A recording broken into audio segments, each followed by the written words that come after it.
I'm Mike Laidlaw, lead designer for Dragon Age 2, and today we're going to take a look at some PC gameplay and the two different ways you can play Dragon Age 2, as an action RPG, adjusting your strategy on the fly, or with a more considerate pause and play approach, issuing your orders tactically. Let's take a look.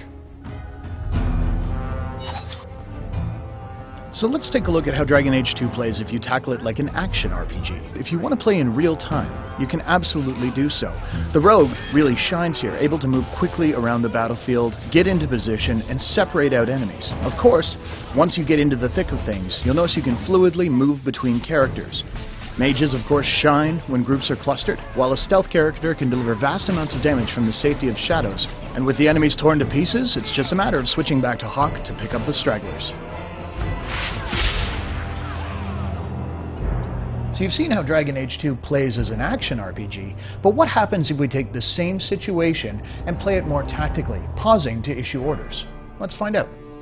With the game paused, let's take a look at our situation. We have enemies that are going to move forward towards Aveline, our tank, so what we'll do is taunt them to ensure they cluster up around her. At the same time, we'll lay down a clever trap using a glyph of paralysis that should hold the majority of them in place.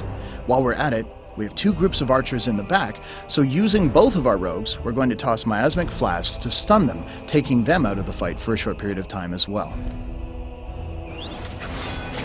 The enemy's approaching, they hit the trigger, perfect, they've fallen into our trap like we expected. And now we're able to cut down the back ranks, using our archer to eliminate theirs while they're stunned. The tank, of course, Aveline, can move in and start dishing out damage while the defenses are down on the paralyzed foes. Now that they're gathered up, let's take a look at the situation as it's evolved. Switching to Hawk, you'll notice that the enemies are all kind of standing in a row, perfect for a knockdown attack, which will scatter them off their feet and unable to move out of a rain of arrows that Varric will lay down over the battlefield. And there it is.